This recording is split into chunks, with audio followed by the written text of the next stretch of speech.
I remember arriving at college, and the worst part was my parents left. And there I was sitting in this room with two people I'd never met before. And one was a fellow from Pittsburgh who came in with a full year of college credits. The other one was a fellow from Massachusetts, which is where I was going to college, who had this whole social life and was heading off to go drinking, while the other fellow was wandering around trying to find out what a gut course was, or which courses were guts, and I had no idea what the word meant, and didn't want to let on that I didn't have any idea what the word meant. And so they both headed off, and there I was sitting in my room, and it was boring.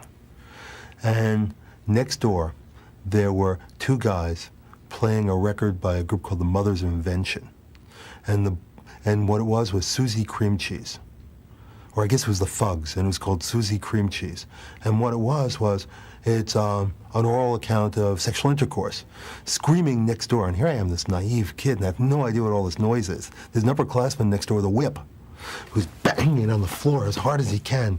And then there's this guy who is obviously, I'd never met anybody who used drugs, who was obviously on drugs, writing on a table outside my room. Now, when I say writing on a table, I don't mean writing on a piece of paper or on a table. I mean, this guy's writing on a table.